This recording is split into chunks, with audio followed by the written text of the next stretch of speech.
नमस्कार साथियों, स्वागत है आपका आज के नए प्रैक्टिस सेट में। दोस्तों 22 प्रैक्टिस सेट हम लोग खत्म कर चुके हैं। 23वें नंबर का है और सारे के सारे क्वेश्चंस प्रीवियस ईयर एग्जाम्स के पूछे गए हैं। जीएस तो काफ़ी इंपॉर्टेंट टॉपिक हो जाता है। अभी CHSL वगैरह CGL के जो एग्जाम्स चल रहे हैं वहाँ पर बहुत अच्छे क्वेश्चंस पूछे गए हैं। प्रीवियस ईयर के बहुत सारे क्वेश्चंस फंसे हुए हैं, तो लगातार इनको पढ़ाई करो, लगातार देखो।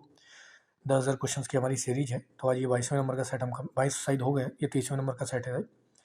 तो चलिए जल्दी शुरू करते हैं। क्वेश्चन नंबर 71 क्या कहता है कि 18वीं शताब्दी में निम्न में से कौन तांबे और पीतल उद्योग के लिए प्रसिद्ध थे। तो कौन से क्षेत्र थे जो पीतल और तांबे के लिए प्रसिद्ध थे। तो आपका आंसर हो जाएगा 71 का D is the right answer हो जाएगा। बनारस, आगरा और लखनऊ उस समय तांबे और पीतल के लिए काफी प्रसिद्ध हुआ करते थे। आगे हम बात करते हैं क्वेश्चन नंबर 72 की बंगाल के नवाब सिराजुद्दौला के विरुद्ध रॉबर्ट क्लाइव ने एक षड्यंत्र रचा था।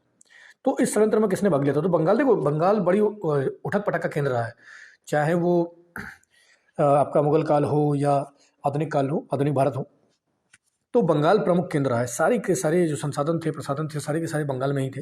तो इसलिए वहाँ कहीं ना कहीं षड्यंत्र होता रहता था। तो नवाब जो सिराजुद्दौला थे उसके खिलाफ षड्यंत्र किसने किया था।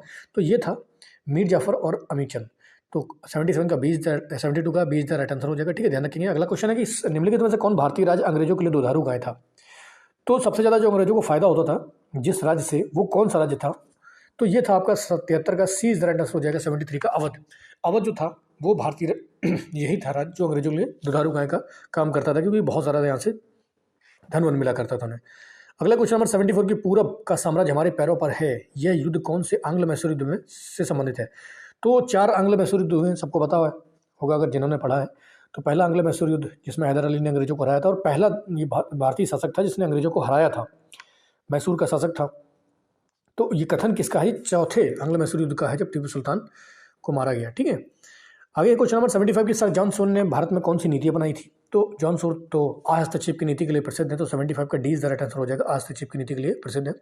अगला क्वेश्चन नंबर 76, 18वीं शताब्दी के पूर्वार्ध में किसका शासनकाल न्यूनतम रहा। तो इनमें से कौन सा शासक था जिसका शासनकाल सबसे कम रहा। तो ये आपका था जहांदार शाह।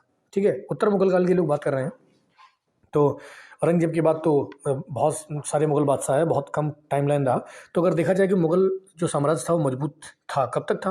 तो ये आपका औरंगजेब के समय तक ही था, उसके बाद तो काफ़ी कमजोर होता चला गया।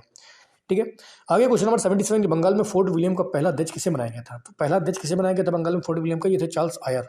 तो 77 का D is the right answer हो जाएगा। अगला क्वेश्चन है क्वेश्चन नंबर 78 की किस मुगल सम्राट के आदेश द्वारा बंदा सिंह को यांत्रणा देकर मृत्युदंड दिया गया था। तो एक बार क्या हुआ कि जो हमारा पंजाब था, तो पंजाब में सिखों के लिए क्रांतिकारी जो थे हमारे बंदा सिंह बहादुर, तो इन्होंने वहाँ पर सिख साम्राज्य की स्थापना करने की बहुत सारा प्रयत्न किया। 3-4 साल इन्होंने मुगलों की नाकों में दम करके रखा। उसके बाद इनको किसके समय पर पकड़ लिया गया था। तो फर्रुखसियार के समय। तो 78 का ए राइट आंसर हो जाएगा और इन्हें मृत्युदंड दे दिया गया था। लेकिन इन्होंने इस्लाम नहीं कबूला था। ठीक है, काफ़ी अच्छी बढ़िया तरीके से उन्होंने टैकल किया था मुगलों को। आगे बात करते हैं क्वेश्चन नंबर 79 के निम्नलिखित में से किस अवध के शासक को मुगल सम्राट का प्रथम वजीर नियुक्त किया गया था। तो कौन सा अवध का शासक था। ये था अब तक का सफदरजंग। 79 का 20 द राइट आंसर। तो इस तरीके के क्वेश्चन एग्जाम में आते हैं, बहुत ज़्यादा डीपली देते हैं, तो इसलिए बहुत अच्छे से पढ़ने की जरूरत है जीएस। क्योंकि अगर नहीं अच्छे नंबर ला पाएंगे तो हम जीएस ही वो सेक्शन होता है जिसमें आप नंबर ज़्यादा खींच सकते हैं। अगर आप इसमें नंबर खींच लेते तो आपका सिलेक्शन कहीं ना कहीं पक्का हो जाता है। बाकी सारे सब्जेक्ट तो सब करते ही करते हैं। आगे क्वेश्चन नंबर 80 की भारत पर नादिर शाह के आक्रमण के समय कौन मुगल सम्राट था। जब नादिर शाह ने भारत पर आक्रमण किया था तो उस समय मुगल सम्राट था मोहम्मद शाह। अगला क्वेश्चन नंबर 81 की वह प्रथम भारतीय कौन था जिसने आर्थिक निकासी का सिद्धांत, तो धन निष्कासन का सिद्धांत, आर्थिक निकासी का सिद्धांत बहुत बार एग्जाम में पूछा गया है। तो ये हमारे दादा भाई थे। तो दादा भाई नौरोजी थे, इन्होंने धन निष्कासन का सिद्धांत दिया था। क्वेश्चन नंबर है इसका ए इज द राइट आंसर हो जाएगा।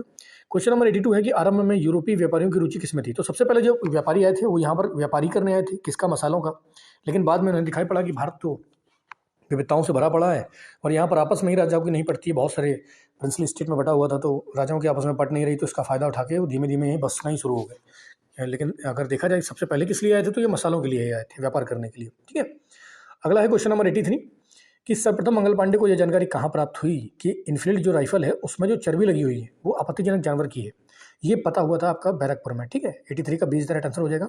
अगला क्वेश्चन नंबर 84 के निम्नलिखित में से कौन सी पुस्तक 1857 के प्रथम स्वतंत्रता संग्राम पर सरकारी इतिहास है। तो कौन सी पुस्तक है जो सरकारी इतिहास है, ये है आपका 84 का सी द राइट आंसर हो जाएगा। भारतीय स्वतंत्रता संग्राम 1857, इसको ध्यान रखेंगे। अगला क्वेश्चन नंबर 85 के निम्नलिखित में से प्रथम भारतीय शासित राज्य कौन सा जहाँ पर वेलेजली की सहायक संधि पर हस्ताक्षर किए थे? तो वेलेजली की जो सहायक संधि थी उस पर हस्ताक्षर करने वाला जो पहला राज्य था वो था अवध। ठीक है, अभी भी किताबों में लॉर्ड लगा देते हैं, पता नहीं क्यों, तो ये नहीं लगाना चाहिए। ठीक है, आगे हम बात करते हैं क्वेश्चन नंबर 86 कि इनमें से कौन 9 दिन का प्रातः का तारा, तो 9 भारत का तारा, 9 दिन का प्रातः का तारा किसे बोला जाता था? ये थे हमारे स्वामी विवेकानंद जी। 86 का इज द राइट आंसर हो जाएगा। अगला क्वेश्चन नंबर 87 कि 19वीं सदी में उत्तर भारत का हिंदू लूथर किसे कहा जाता था? तो हिंदू लूथर की जो संज्ञा दी गई थी उत्तर भारत के, ये थे दयानंद सरस्वती जी। तो 87 का 20 द राइट आंसर हो जाएगा। अगला क्वेश्चन नंबर 88 कि 1889 में अहमदिया आंदोलन का प्रारंभ किसने किया था? तो ये किया गया था मिर्जा गुलाम अहमद के द्वारा। 88 का सी इज द राइट आंसर हो जाएगा। अगला क्वेश्चन नंबर 89 कि महाराष्ट्र में आर्य महिला समाज की स्थापना किसने करी थी? तो आर्य महिला समाज की स्थापना पंडिता रमाबाई ने की थी। 89 का सी इज द राइट आंसर हो जाएगा। अगला क्वेश्चन नंबर 90 के अंग्रेजों द्वारा महालवाड़ी बंदोबस्त किस क्षेत्र पर लागू किया गया था? तो बहुत सारे बंदोबस्त लाए गए थे, रैयतवाड़ी है, महालवाड़ी है, तो ये बंदोबस्त कहाँ पर लागू हुआ था? तो ये था पंजाब में। 90 का A is the right answer हो जाएगा।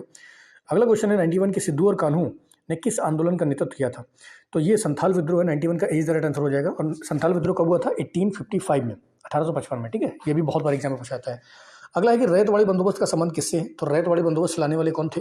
ये थे आपके मुनरो, सर टॉमस मुनरो। 82 का A is the right answer, 92 का A is the right answer हो जाएगा। ठीक है, ध्यान रखेंगे। अगला है क्वेश्चन नंबर 93 कि किस गवर्नर जनरल ने अकाल नीति को सूत्रबद्ध करने में अग्र भूमिका निभाई थी? मतलब किसने किया था? तो ये था 93 का आपका लिटन थे शायद। 93 का 20 द राइट आंसर हो जाएगा। ठीक है, लिटन ने।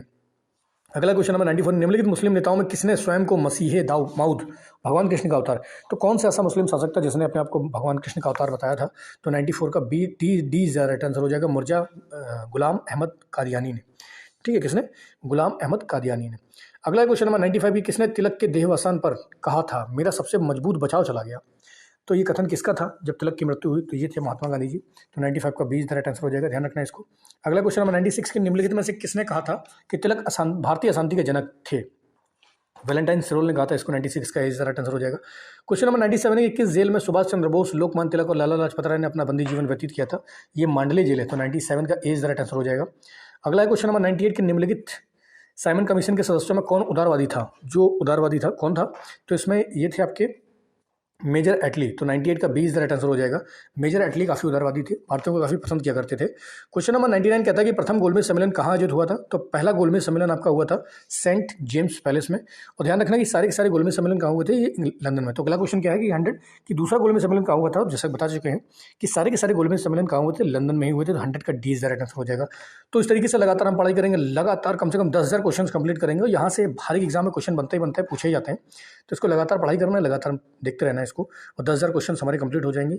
22-23 सेट है ये हमारा। तो इसी तरीके से लगातार पढ़ाई करो, लगातार मेहनत करो। आज के लिए इतना ही बहुत है। जय हिंद।